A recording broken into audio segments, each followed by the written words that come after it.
so pleased today to bring you Shelly Sanchez Terrell, who is an edu hero and my personal hero. She puts the E in emoji, she puts the S in sparkles, she puts the T in terrific, is what Shelly does. And Shelly and I, whenever we ask each other to do something, Shelly is like the busiest woman in ELT, the busiest human being in ELT. I don't know You about are, you that. are, you are. But you're here and you've made an hour this time for us, and I've seen the slides; they're absolutely beautiful. So we're going to get out of your way and just let you get Sparkling. on with Welcome, sparkle. Shelly. Welcome. Thank you so much. Well, thank you guys for that awesome Those of welcome. you watching the recording Give later, me. enjoy it. Thanks, everybody. Well, thank you both. I love being with you two. So any chance I get to hang with you two, virtually or physically would be better. But I'll take the virtual while I can. It's always a good fun time. We'll make that happen too. Hanging out with everyone here. There's always a really great, fantastic crowd for iTDi. And hopefully you can see me a lot better than you could before. So there's only a little bit of light, I hope, now. I'm going to do that really kind of annoying thing because this is a session of emojis. And so you will see my Bitmoji come out quite a bit. Where you have different emojis, and we're going to do some emojis activities. So just letting you know, you might see things like this from iBitmoji. Nailed it, because I'm hoping I nail it today. And hopefully I inspire you, although it's a bit silly, to see the amazing things happening with our students and their digital experiences and the way they are forming and creating language. So this is actually the first time I ever do this. I just did the slides just this week, especially for the summer intensive, but this is going to be part of a keynote that I'll be doing and workshops as well. So this will be an interactive session. And I'm super, super excited. I have to give a shout out real quick. There's so many wonderful, incredible people in this room. And I've said hi to all of you, but a special person walked in, which was Peggy George. And I didn't get to say hi, happy birthday live to her on Friday, so I want to say happy birthday to her again. Incredible person there. And we'll go ahead and start. I think emojis are really great for language learning, in particular with students as well. And I'll show you why it's so incredible. The activities you can do, it's really fun, it's really exciting, but it isn't just silliness. There's actually a lot of incredible language learning that goes on with this whole digital language. You can maybe guess some of the origins of it and probably haven't realized some of the research behind it, which was really incredible for me. Can anyone at the beginning interpret the title of this? So it's teaching the emoji generation, but what is the first half of this? What would be the first part of this? Any clues, any ideas what they could be? Yes, okay. The guess that I love my students. Yes, exactly. And so I want to start by talking about communication, and you've probably seen me before talk a little about communication. And I want you to know that if you don't see any attribution in the photos, that means they're either my photos, which happens in a lot of cases, or these are photos that I've gotten from pixabay.com. You don't have to give attribution, but they're a great way to get free stock photos if you have a presentation coming up. They're beautiful, wonderful. So I'll give a shout out to them. But 10,000 years ago, before we had a language, before we had the English language, before we had the alphabet, the way we communicated was through little pictographs. And this is through cultures. And so we kind of have, it's really interesting because now we have these digital walls. We have our Facebook walls, or we have these digital streams. We have the Twitter, and we have Instagram, and all of these look like our own personal walls, and we share on these walls. We constantly have different paintings or gifs or pictographs, and it's worldwide. which is really incredible because when you have something like iTDi, then we have a worldwide audience, and you are coming to me from all parts of the world. We have Peru, hi Victor. We have Greece, hi Maria. We have Canada, Katarina. And just throwing some names out there that I see in the chat box. Tunisia with Hey Afa. So we're in all parts of the world here. And me, I'm here from Texas with you today, and many different countries. And so this is not a unique experience. This is actually the way the world communicates. This is how we began to communicate way back when. Many different cultures had their own pictographs and language and stuff. And now it's still a very visual. We still communicate, and now with emoji, which Chuck is in Japan, and it kind of originated in Japan, a lot of this, but not necessarily emoticons and other things didn't necessarily originate from that. And I'll talk about the history because I've done some research. Excuse me there. And so you don't have to pick what that is, but excuse me there. I don't know what happened there, but is definitely what we do with emojis and text speak is really how we humanize our digital experience. A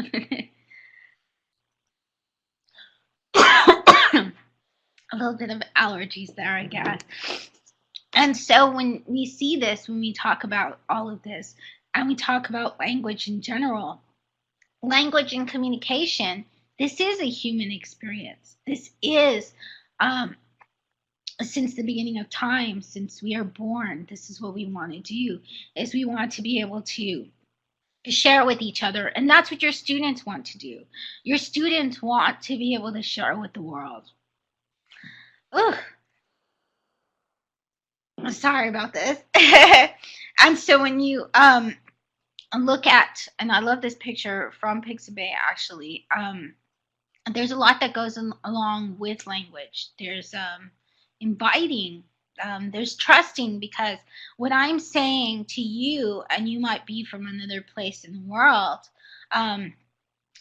there's a lot that goes into that, in communicating with a worldwide audience. There's this bit of communicating, this bit of community in communicating, because you are receiving my message through visuals, through video, through audio, and you're interpreting it. But as we become more and more a culture that looks down, and there's a lot of this big movement to look up, then, and you have your devices. But this is the world that we live in, and this is the world our students live in. They are born, and when they're born in this world that has different devices. And for them, they're trying to find more ways to humanize the digital experience. And the way that they do that, one way is they have invented, and there's many people who have added and expanded this language. And we hear often English as a lingua franca, but we also have this, what I would term like emoji as a lingua franca in a way. But the beautiful thing about emoji and using emoticons, it is a language. It may seem silly, but it's a lot like when we had pictographs. It's a lot like when we had hieroglyphics and things like that. Our students understand when they see certain emojis, they can translate it, they can interpret it, they decode, they understand what they're saying, and then what they do is they add some kind of emotion to it. So one of the first articles that I saw that I really thought, wow, this is just really amazing, and I really love this, is from New Republic, and it is this New Republic article about text speak in general. And the way that I got interested in this is in 2007, there's a linguist who's really famous that you'll know, David Crystal, and he wrote a book. He's actually written several articles that talks about text speak. And so in this particular workshop, we're going to work with text speak and we're going to work with emoji and emoticons. But this is a way that our students and people around the world on their digital devices have decided to humanize their digital experience. And this is really exciting because some of the first emoticons came out in 1982. And I think it's really exciting and interesting because there's different research in one, Xiao Kang Lo, which I know I did not pronounce, I butchered that probably, but they are nonverbal cues. He calls them nonverbal cues, and I think that's really interesting. So it's something like, for example, I'm going to ask you a question, and you can put the emoji down here that's appropriate, and you can add it into our chat stream right now. But can you hear me and see me okay? If you can, then you can either put a thumbs up or you can put a smiley face. And if you can't, then you can put a sad face or a angry face. Okay, Kinga put more than one smile, so that's really cool. So he's very excited there. Very nice, very, very, very nice. And so I'm already happy and excited. You are giving me a nonverbal cue. Of course, Choki is a cool face. So already I'm feeling better with your nonverbal cues. So these are quasi nonverbal cues. Just like when I come on and I'm smiling and we're having a good time and we do a thumbs up, then there are certain things that you get from that. You can understand, of course, that when I'm having trouble and I'm coughing or something. So these are my nonverbal cues in person.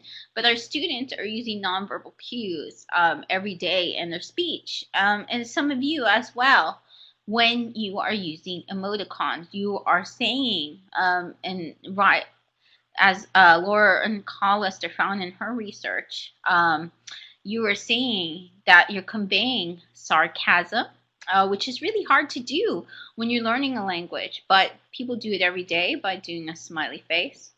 And as a really good friend of mine that I met on Twitter, known for a while, says, William Chamberlain, he says, you can say anything as long as you add a smiley face or a wink. So it's even a way that we can teach our students how to have better sharing if they want to argue, or even if you want to make a comment and give feedback or anything, and you add like a smiley face or something and you're trying to get someone. For example, the other day on Twitter, I saw someone who said, you know, it would be really great if you had a profile pic and then more people will want to follow you, and put a smiley face. And it kind of softens the message, makes it a little bit easier instead of someone, because the first thing you would see maybe is get really angry right away and be like, whoa, what is that? It gives a bit of tone as well. So actually the first emoticon appeared in 1982. There was two emoticons. There was the happy face and there was the frown. And it was by Scott Fallman of Carnegie Mellon University. And he wanted to indicate sarcasm in text communication. So you probably, I don't know if you knew that. I didn't. So one of the first things we can do is we can play with tone. One is, for example, when you're saying rules in the classroom, you can start by, and many of you are going back in the classroom and you have to explain certain rules and things like that. You can use an emoticon to do that. You can help. Here's one example I came up with. Keep your desk clean. Last time I looked, my job title didn't include maid. So they might think that I'm really angry if I just put that without an emoticon. But look, I put a wink. And I also put, then I put another message, and the other message is a sad face. So putting an emoticon gives it a better tone. It makes it to where we are able to put in nice words, things like keep your hands off my lunch or else, and then you put a wink. And you'll see that a lot of times when you go to different places. They'll give you rules, and there'll be an emoticon to soothe that message. So that way we don't huff and puff and get really upset by the message. So people are thinking about the audience. When we have text speak and we have emojis, in text speak, the difference is, so the emoji language are things like the smiley face, you're using emoticons and you're talking, and of course you have emoji keyboards now. And this was something that was really popular in Japan. And now there's other more advanced ways that you can have emojis. I'm going to try and find my emoji keyboard here, but it's the typical emojis that you tend to see when you're working with your devices. You see them in text messages all the time. They're pretty standard on the phone. And there's some exciting things happening with emoji that I think is really, really, really incredible with language anyway. So here's a few of the emojis that you see here. And so that's the emoji, okay? These are emoticons, they call them as well. Text speak is different. Text speak is things like LOL, TMTH, and we're going to do a little exercise with that in just a bit. But with text speak and emoji, students add emotion to language. They let you know what they're feeling. You can receive feedback, give feedback back. They play with language, so they're able to create pictograms. They're able to take a message that is really long, and then they're able to put an emoticon to say, instead of saying, wow, I'm super excited, or I'm happy, or anything like that. And why would you do that? Well, one of the reasons why is instant messaging. When you first had, or even texting on a phone, you first had that. One of the first things that you could do, it was this limit. There was 160 characters. And now that's where Twitter started getting its limit from 140 characters. Even Instagram, even Facebook, which have, I think, around 250 or something. They change the length all the time, but a lot of these different messaging are cut down. They narrow it. So they needed people when they started working on digital devices. Us, when we are on digital devices, it was hard to translate, and that's how text speak and emoticon came.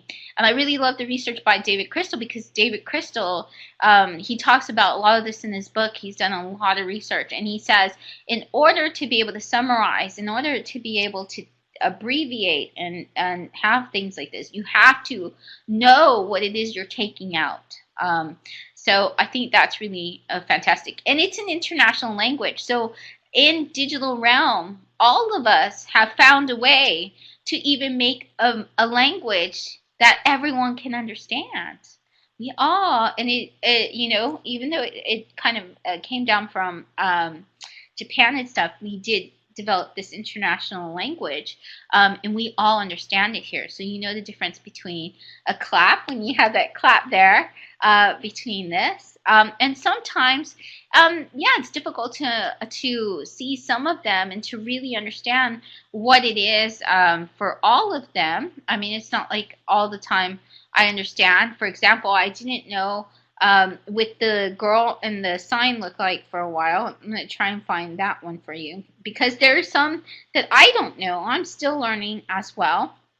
And there's definitely ones where I'm like, okay, I have no idea what this one means. And I'll show you a couple that I have no idea why you would use this. And some of them are very cultural. So since a lot of this originated in Japan, you'll see things like, for example, the sushi one. That is also part of that. Now, Shuki asked a really good, important question. Are Facebook stickers considered emojis? Facebook stickers and GIFs are now becoming part of, there's this movement to, and we'll talk about that, the history, how it's evolving and developing, because now this language is catching on. It's exciting. And a lot of that has to do with Facebook and the new things that Facebook does.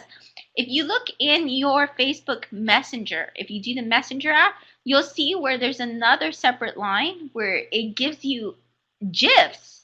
It'll actually give you animated GIFs, which I think is really exciting. So these aren't emoticons necessarily, but they are part of this whole language, this digital language, and there's a lot of digital language. what I mean by decode is a lot, and that's part of language learning in general. So when your students are creating emojis, when they do these activities, they are taking part in what are the skills needed to develop a language, and decode is part of that. You hear that a lot in when students are taking grammar, or they're taking these other and they have to learn about this. Tyson, oh yay, Tyson is next, and he's saying how him and his niece have entire conversations in Facebook stickers. Yes, because you can. It's really amazing, and really young learners, even children, are able to use these activities. But the research that David Crystal has, and if you can look at a lot of the bookmarks. In fact, I have come up with already the a blog post that's going to give you the bookmarks and everything like that. I'll share that with you. But you can even go to shellyterrell.com/emoji, and you're going to find a lot of these activities too. But I'm going to share with you the Teacher Bootcamp, and if you go to the bottom, you're going to find all of this research that David Crystal has done. There's plenty of articles. You can download them. But a lot of this is even in his video. He has a 31-minute YouTube video. I definitely recommend that you go through it. It's on myths and mindsets of how our students use. And this is back in 2007. And David Crystal has gotten it right. Even 5 years later, what he has said really has come to light and true. And so now more than ever, mobile is central. It is a way that our students are learning, and it's a great way to incorporate how to get. So we often come out with that problem, and for me that's a huge problem. Whenever I worked all different places around the world, how do I motivate my students to take what they've learned here in the classroom and to practice outside of the classroom?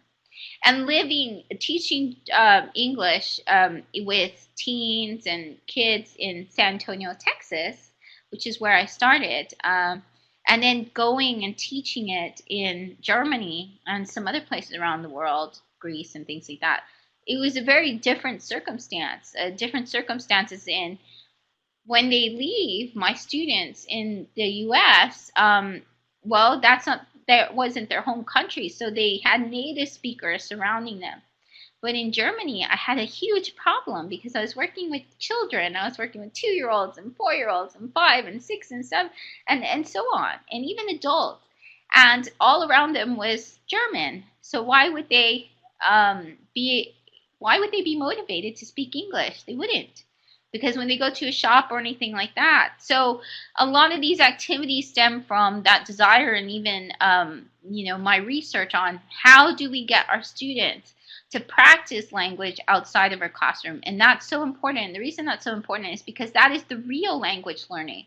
That is when they get to test things. That is when they get to go to a shopkeeper and say, do you have any bananas? And realize they meant to say bread. And they get it wrong. And after they get it wrong, they remember. They get into those contexts. And so these are ways that they can be able to do this digitally. So we're going to go and see. And part of this is you knowing this language as well, because this impacts language learning in general. And because we are language teachers, because we teach language, and a lot of you have more than one language, which is really exciting. So now I'm going to get you hip with emoji. Are you excited about it? If you're excited about it, get thumbs up, smiley face, whatever emoji. Are you ready for the journey to learn emoji? I am going to teach you some emoji and some text speak. Okay, so you're going to learn 2 languages today that your students are very well versed in, so you'll be a very hip teacher. So first, I want to see how many do you know. So these are some of the ones that I had trouble with. How many of you, if you get this girl going like this, is that a good feedback or is that bad feedback? Good feedback or bad? Okay, good. I didn't understand that at first. I realized that, crossing hands like a referee. So I imagine, okay, so I thought about my knowledge of nonverbal communication, and I knew, okay, that doesn't seem like a good thing. But I had to actually look. Brian shared a link earlier, and that's actually a link that I was going to show you a little bit, but he's ahead of me. So he showed you Emojipedia, and Emojipedia is a great resource in case you don't know any of these. So I want you to take a few of these and write down what you think that some of these abbreviations in text speak are, or some of these signs are as well. Now, one of the things about emojis and emoticons that I think is really interesting is the fact that for a lot of us, nonverbal cues mean different things. So, for example, I know there are certain things in Greece, like, for example, when I was in Athens and I was there for a while. Oh, Maria, you are on your, you know a lot of these. So, when you have them, and if you don't know, feel free to ask, because we're all learners here. And if one of you are asking, then you can have somebody else tell you what they are. So if you see it in the text box, then help each other, and you can let each other know, because it's good for us to help each other. TMTH, okay. Does anyone know in the text box? Okay, so Victor's even adding his own. Seriously. Or Shirley. Is that seriously or Shirley? YOLO. Yep, you only live once. Anybody have? Tata for now. Okay, so Brian's doing some more advanced emoji language for us. TMTH. That's when you're on Facebook and your friend starts putting a status update that's talking about their yes, exactly. Too much to handle. Exactly. It's a lot. Yeah, it seems this. And that's the thing about it. When do you use OMG? Oh my God. Or too much to handle, TMTH. So when we are reading different status updates, these are the things that we decide when we are with our digital devices. So we have see you later, and actually David Crystal talks about that being one of the earliest messages in the English language as well. See you later. We have here where it is grand applause. There was a lot of concern and a lot of difference here. This one actually was confusing, and it's confusing for this emoticon here for a lot of different people around the world. This one is, does anyone know what this particular emoticon is, what that means?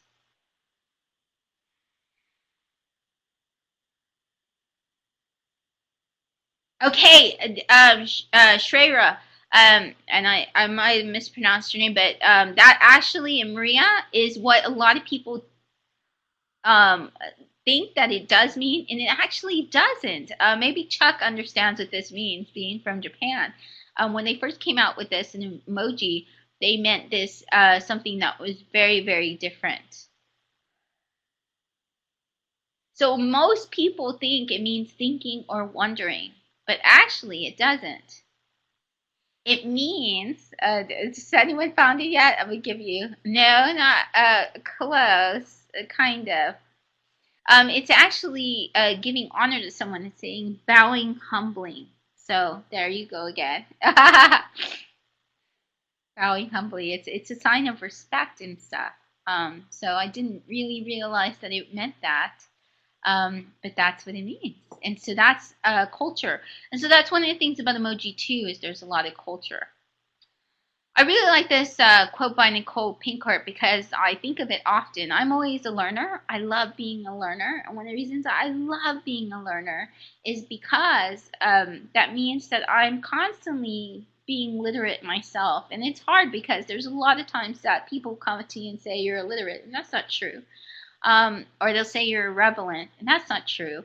But if you're constantly a learner, then you're constantly discovering things, and you're constantly in the seat of your students. So I constantly like to feel that student experience. So when I do work with students, when I work with different groups and I'm teaching them, I remember that this is what it's like to be a learner, and this is how I instruct as the way that I would feel most comfortable and what would motivate me to continue being a learner. And so it's important that we realize that literacy, and that comes a lot with reading, writing, language, math, all of that. This has always been part of technology. When we had a pencil, then what did we have to do? Our literacy was learning how to do handwriting, yes? And that's much different than pictographs. So a pencil brought on that kind of literacy, and now it is up to us to be literate in languages such as text speak, such as emoji, such as in many of the different coding. I think coding is in language as well, and that's something that I'm learning as well. It's good to be literate in all of this. It's good to continue learning and knowing all of it, and being able to be part of that learning journey and the digital culture, so we can bring that out within our students. So how do we learn more? Well, Brian shared a really good resource, which is Emojipedia. Emojipedia is one of the safe resources that I have come up with. And of course, you can find all the bookmarks and everything like that if you go here. The other thing is you can go straight to the bookmarks. If you scroll all the way down, you'll get the slides, everything like that. But that also in my Pearl Tree. And in my Pearl Tree, I bookmark this every day. These are my free bookmarks. You just click and you find the articles and everything I'm referencing today. So Emojipedia, you can browse. You can even copy and paste these so that they can be in part of your Google Docs. That's how I was able to put it within the title. So you can copy and paste. There's some that you can. It explains things like the difference between the bowing versus, and it gives you news. It gives you different news. It gives you news like, for example, when is World Emoji Day? And you can take part of that, which recently just passed a couple of weeks ago. And of course, there's now literature in emoji. One of the most famous ones that I've shared in the past is Emoji Dick. It is Moby Dick, completely in emoji. This was actually written by several authors. Amazon made a call out, and they had people, and you can see here a very famous line, "Call me Ishmael," and this is what it is in emoji. Sometimes they call emoji Emojis, emoji speak, but you can definitely teach with it. And a really good series that is out there is by Penguin, and it's called Oh My God, Shakespeare. So now there is, and you see some of these. Shoki used this one, Seriously Hamlet, and somebody else used YOLO. I think it was Jace or Chuck, YOLO Juliet here. So you can even have Shakespeare in emoji, and I think that's really interesting and exciting. So we are going to go ahead, so you can teach with it, but we're going to go ahead and do an activity that you can do with your students to kind of introduce yourself. These are a few statements about me, and I want you to translate or guess what they reveal about me. So it's an about me activity. Okay. Yes, I love my dog. Yes, it could be that. I love Roscoe the Pug, exactly. So that's the one thing about emoji, and that's what we talk about. If you know the person a little, then you can translate the message a little bit more. And that's the great thing about Emojinese, is you have to know, the more that the relationship develops, the better you are with the language of the Emojinese, is that you are able to say the difference between she loves her dog to she loves Roscoe the Pug, or she loves pugs, because we know that there's no emoji for pug or wiener dog or anything like that. So very good. And that's how you start with emoji. When you're translating, and I've worked with teachers all over, and recently I was all over Venezuela, and I was doing these emoji activities. And a lot of teachers found it really difficult to translate, but even more difficult to write their own. And I'm going to ask you to write your own too. Just write an about me statement so we can learn about you. One of these emojis. Somebody else said, okay, so what is the second one? If you know about me, you can kind of see what the pictograph is. Oh, guest! Whoever the guest is in Choki, yes. I have been to 28 countries. Very good. TESOL, you have this almost right. Yes, I wrote 2 books. Okay, very, very good, very good. So now you get to go and you get to create emojis of you that say something about you. You can try something very, very simple, and we'll try to guess what those are from some of yours as well. So come up with an emoji statement that lets us know about you. You can do something like, what is your favorite? If you have a pet, you can write something about, you can do something where you just substitute I love, and then whoever your pet is, or something, what's a hobby?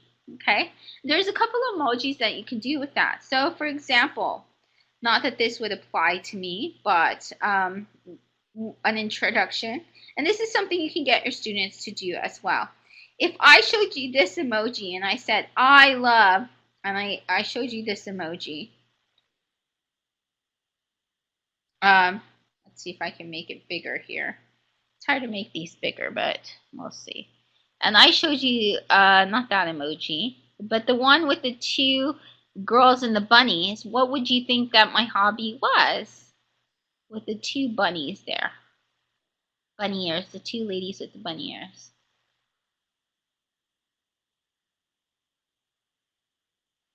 Well, you can either use Emojipedia. Emojipedia is a good one. Or the one thing that you can use as well for this, and that's a good question as well with the emoji, is you can either have the Emojipedia or I'm going to get you a site where you can simply copy and paste, and it should work in here, the emoji language as well. It's a little bit easier when you're working in text forum, so it's easier when you're able to go and you're able to use that. But let me go ahead. This one is actually getemoji.com. So let me go ahead and get that, and that you can copy and paste. I thought there was a way that you could do this here, but maybe not. Good thing is the sun went down, so now you can see me a lot better. I don't know if that's better or not, since I didn't get to put in any makeup. I might have to. Or I would like to have a dog, exactly. So when you have this, you can have your own that you prepare, and that your students can see, and they can know a little about you. But then they can go back and they can create their own. And they're going to have a really, really good resource as well. So you can go to getemoji.com and you can, yeah, it's twins, okay? So you can go ahead and you can copy and paste from those emojis. There's a lot that are actually in most cell phones, even not even smartphones. You'll find a lot of emoji and text speak as well you can use. Another one that you can use, and you can even copy and paste and use this slide. So I'm going to take the green out, because if you want, you can copy and paste and use this for your first day back to school. Is why we should learn English, or whatever subject you teach. If you end up being a math teacher, a geography teacher, you can just change it. And then there are emoji reasons for this as well. So in the chat box, what do you think that these particular reasons are for learning English? See if you can figure some of these out. And sometimes you have more than one emoji to convey, and so there's a lot of ways that you can use emoji alongside language. And sometimes people, a lot of the ones that are more advanced, which are our learners, use nothing but emoji actually to speak in. You'll see a lot of teens and things like that. Okay, yes, exactly. To travel the world, discover the world, all of those are wrong. Study the lyrics and songs, exactly. Yes, exactly. And a lot of people, that's really good, whoever the guest is, because a lot of teachers and even students, when I give them this, have trouble actually translating that particular emoji message. And the reason I have that is because with students, a lot of them, in most countries that where I've taught English, they love music lyrics, and that's why they want to learn English, because they want to learn for a lot of that. Kinga, I love that. Emoji language teaching. Okay, so discover the world, travel the world. The other one that a lot of people have a hard time with, so discover the world, explore the world is what I was going for as well. But this one, what would that be? So we have that.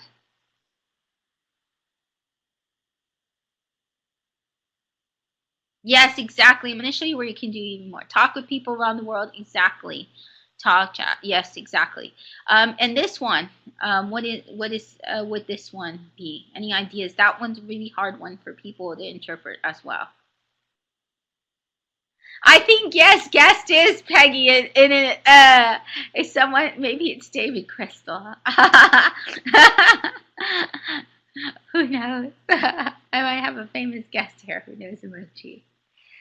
Yes, yes, Hannah, that's right. You're getting yes, exactly, Maria. Is a better job prospect. You can advance professionally if you know different languages. Then you can, especially English, and that will give you better options in your career. So professional options. And then so that's a good way. You can use that. You can even copy paste it, use it next time you're in class, and then have a whole entire activity. So that's pretty cool, right? There's my thumbs up emoji. Okay, you can do quizzes and answers. So there's a video. It's a BuzzFeed video, and it asks. One of the ways that it shows you is shows you these emojis, and for you to guess what the TV show is. These are famous American TV shows. So the first one, it was really exciting because I saw it and I automatically knew with New York and coffee and all of this, I knew as Friends. And I was like, yes, I know it's Friends. Can anyone guess what this famous TV show is with these emojis? Anyone?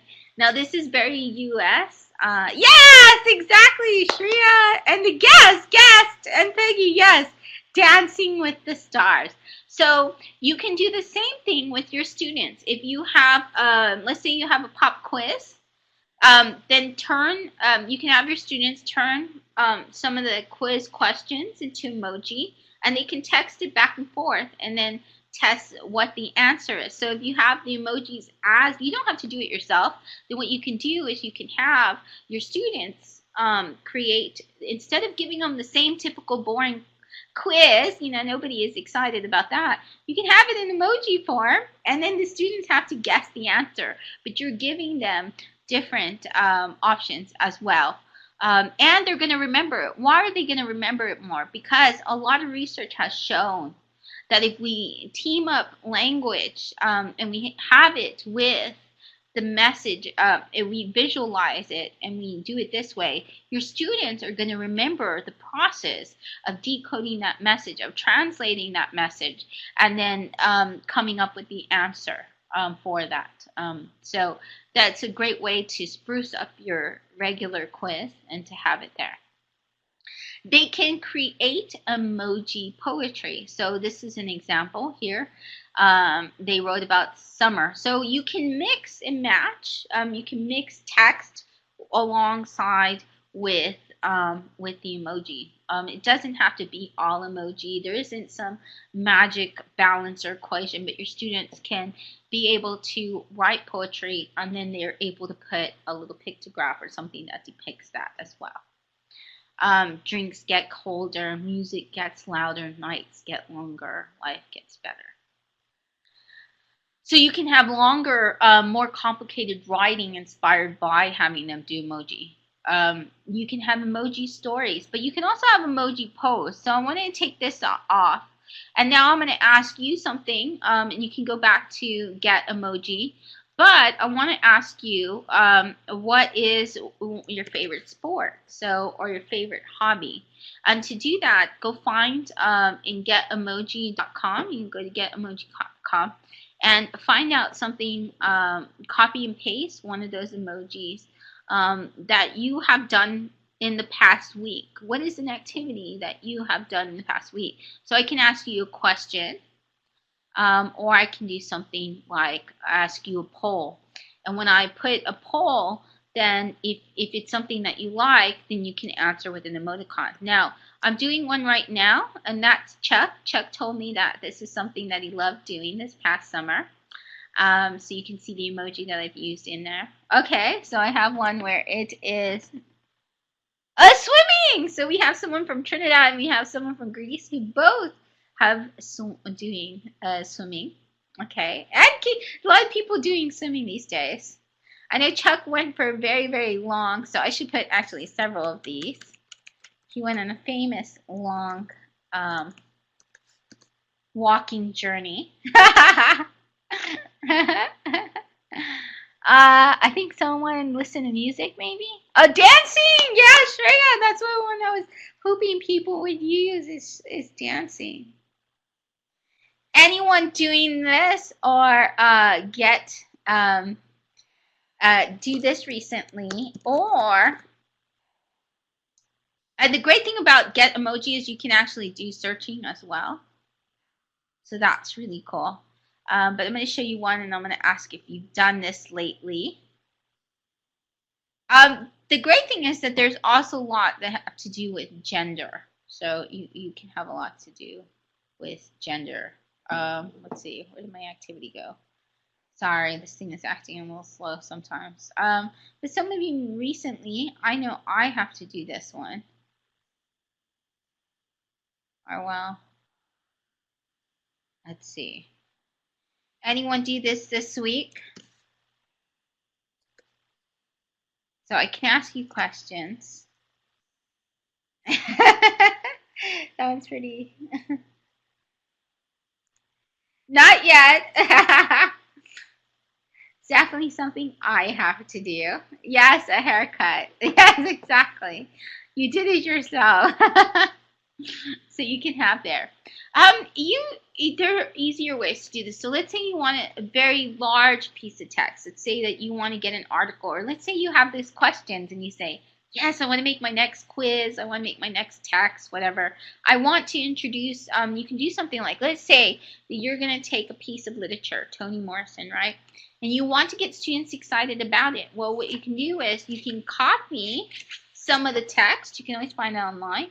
And then you can put it in emoji, and so they can translate and they can begin getting interested in reading it, whatever the text is. So that's one way to use it. You can take an article, first pieces. But emojitranslate.com is a great way to really be able to help with translating them. So your students can take a bigger narrative, and that's a piece that they can do too. So let's say, for example, that you are, one of the activities you have them do, and that's an activity that I have as well, is you say you like Emoji Dick. You had a bunch of different people come together and do that. Let's say you're doing Pride and Prejudice. Now, I've had my students go and take parts of Pride and Prejudice and change it into comic form. But you can do it with emoji as well. So what you do is you take Emoji Translate, you copy each, you can have them work in partners or pairs, they can work together. They copy part of that and they translate it in emoji, but then they have to go back because you notice how here it only does part of the translation.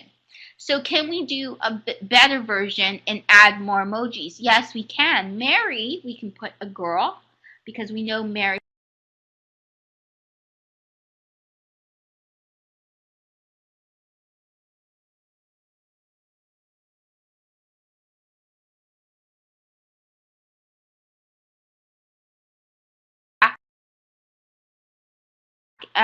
they change the emoji. So Mary, they might put a little lamb. They might put something else, and so on and so forth. So there has to be. Yeah, and sometimes you've got to look for these as well. So with the Emoji Translate, and then if you go to Get Emoji, you can find this. One of my favorites is I have an activity where students change a narrative in fairy tales. So what I want you to do, if you can, and some of you, I know that your systems are crashing if you go out. So what I'm going to do is I'm going to go ahead and pause my video. And then you can see it pause. And hopefully you can go in this YouTube and you are able to watch. I'm going to put this in the chat box, but it is going and actually watching. You'll be able to watch Frozen, and Frozen is just a little bit of it. I don't want you to watch all of it, but you can see how even Disney has made, they have a series of different fairy tales that they have as, they have Tangled, they have Frozen, and so we're going to go ahead and get you to see that. Let's see here. There you go. So I just want you to go. I'll give you about 30. Well, there's an advertisement, so we have to wait for that advertisement to get through. But you can go and then let me see if I can maybe detangle this better here. But I'll give you about 30 seconds to do this.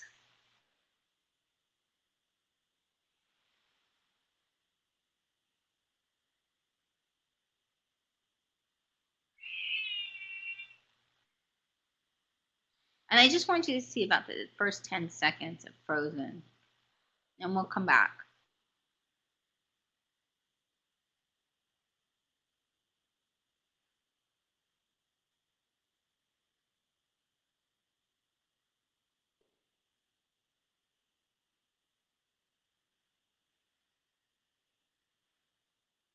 But it's not difficult for your students to be able to do this. It's not difficult for your students to be able to see something like this, see an example, and be really inspired to do something like that. So that you can even have young learners get really excited by seeing that, and that's something that they love.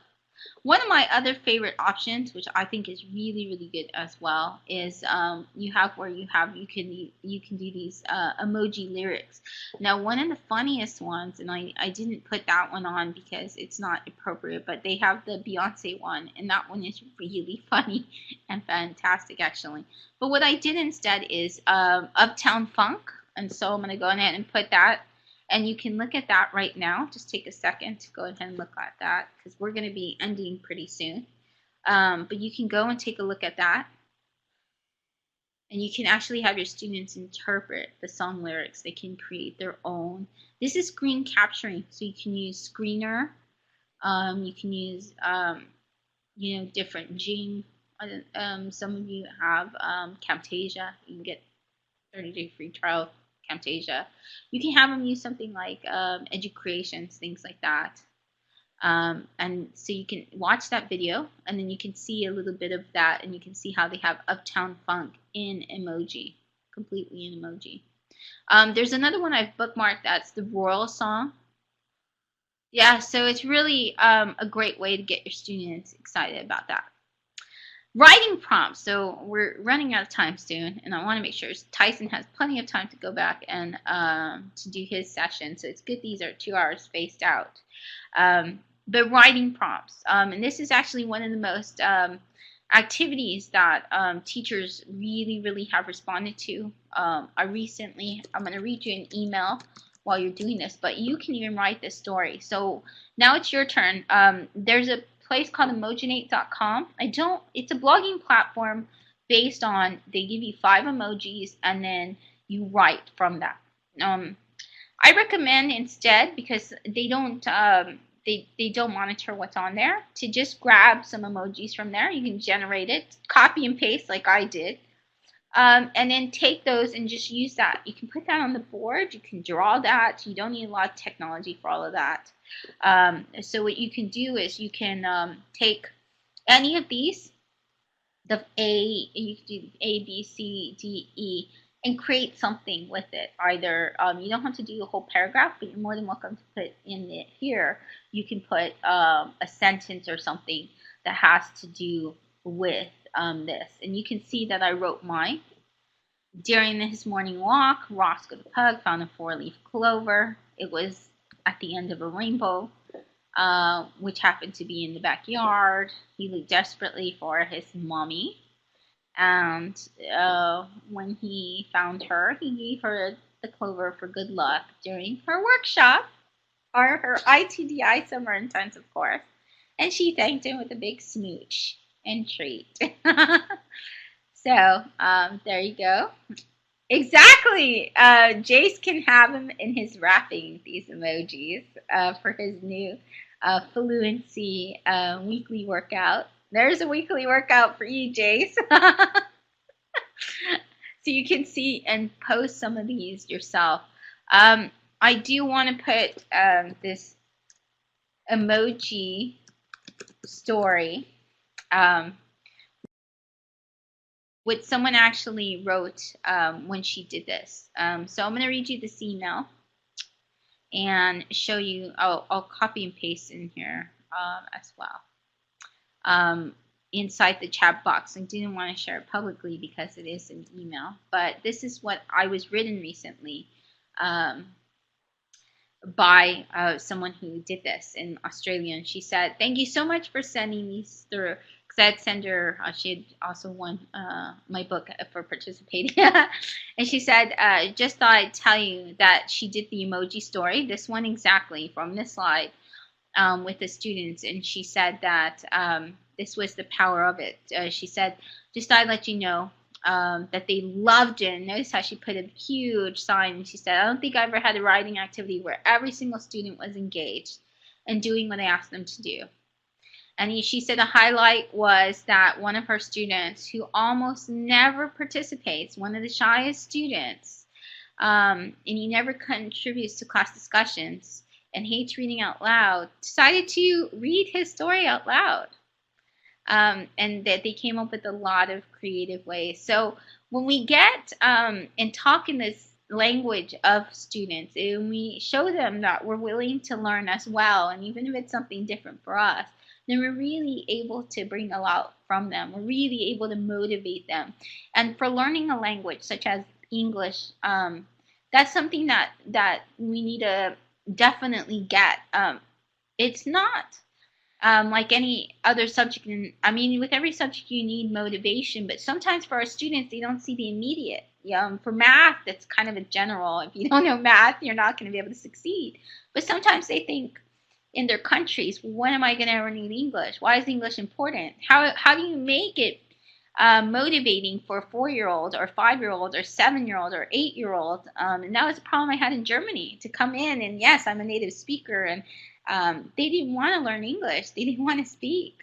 There was actually a day that I left the classroom crying, and I was like, oh my gosh, because I had 8-year-olds and 7-year-olds who refused and were very adamant about showing me, I don't want to learn. My parents forced me, and I do not want to take this class.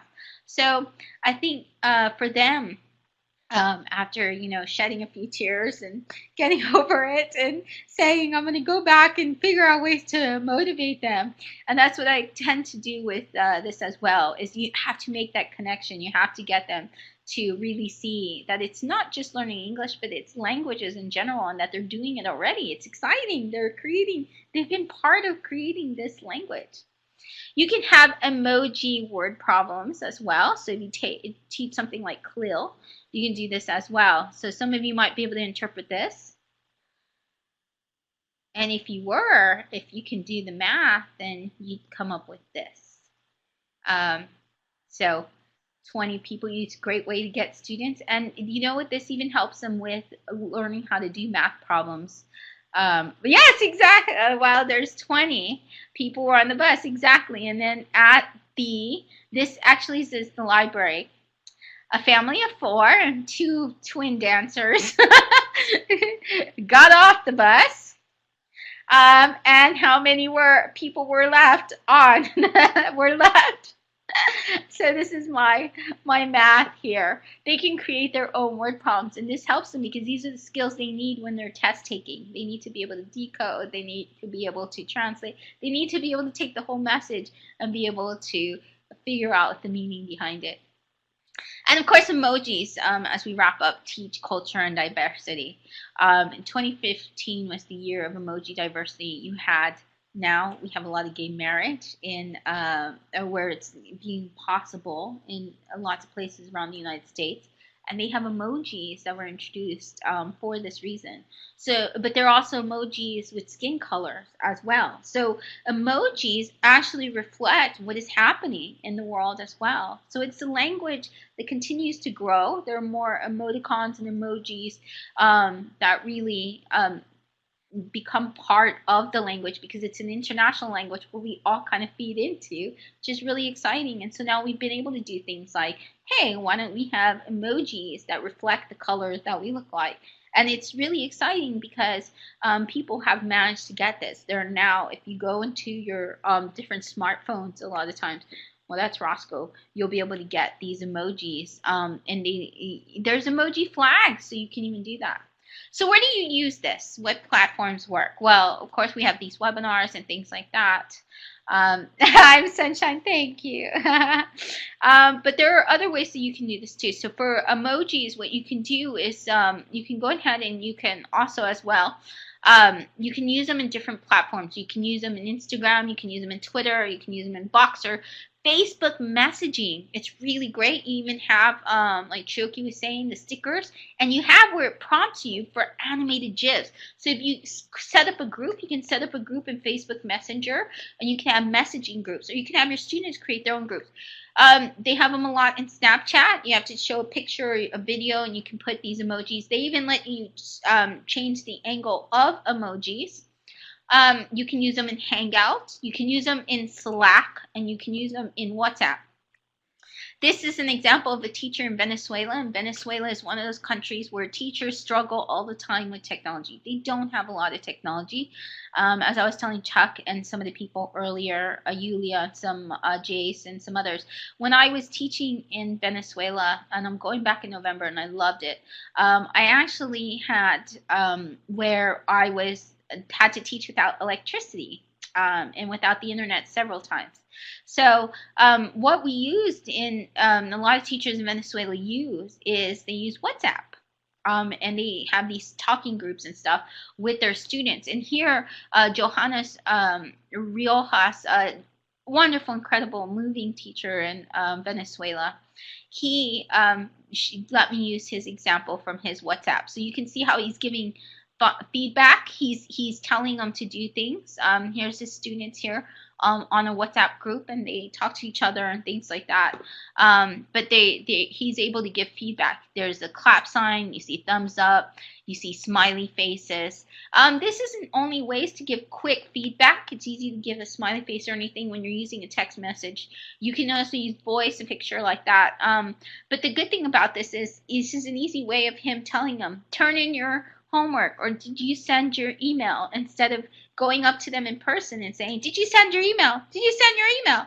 You know, over here he says, did you send your email? Not yet. But then over here he says, did you send your email? Smiley face, because you can say anything with a smiley face. And that develops better relationships when you're constantly in this communication and things. And when your students have these, then you're communicating better with them. Actually, you're helping them learn English, but you're also developing that relationship. There's that close tie there, so you can get them to do things and you know, really motivate them in different ways. So that's a way you can do it. Some really cool apps before we end.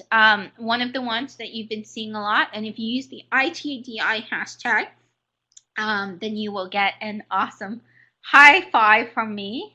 But you can use something where it's your Bitmoji, and hopefully in this session I've nailed it. I nailed my iTDi summer intensive course, but that's me as an emoji. Here, a little. So you can have your own emojis if you do Bitmoji. It comes up with your own emoji avatar that looks like you, and then it gives you can use these in WhatsApp.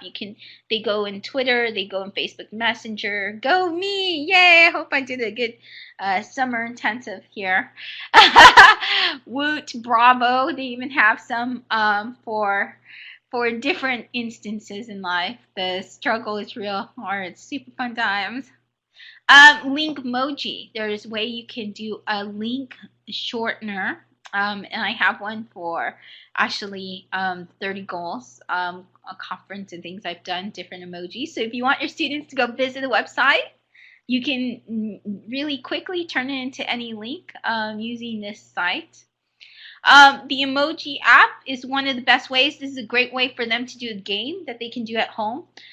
Here, what do you think that this message is? So it's guess the emoji. They have a better app for iOS, but that doesn't have. Emojiapp.net is my favorite for iOS. They have where it enables an emoji keyboard with more emojis selection. They have Emoji Max, a Canva where you can create your own. They have so many things.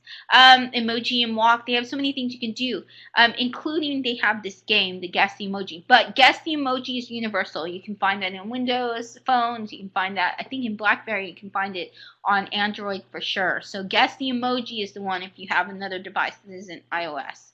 And so, anybody know what this one says?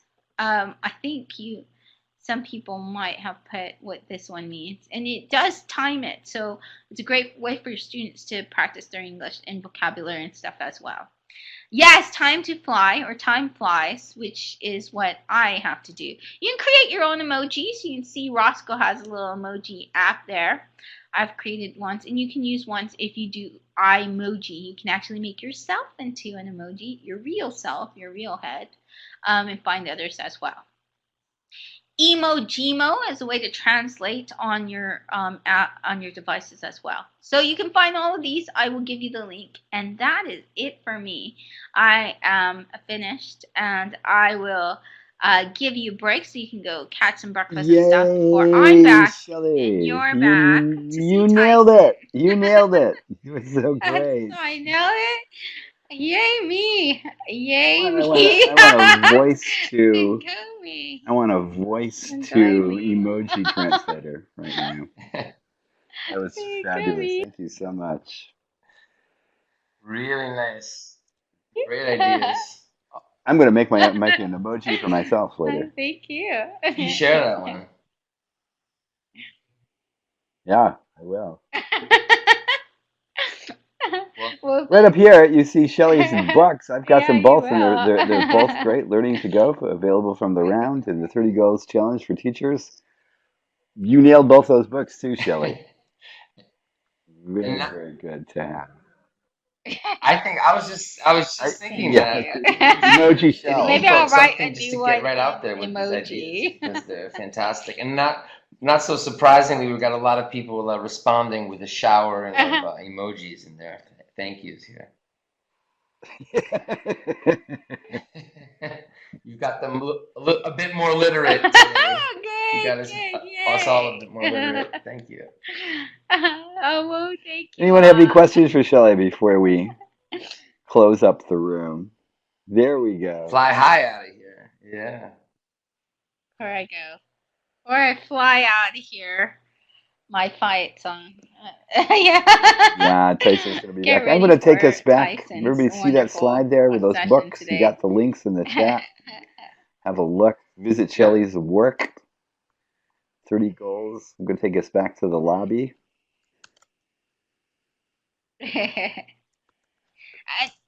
If you are an ITD, use the iTDi hashtag and share your emoji with us. We would be really excited to see your emojis and things like that. And also Tyson is great. He's spread another some love person that's so got we a can get round full book audience out, for and Tyson it's here. just brand new.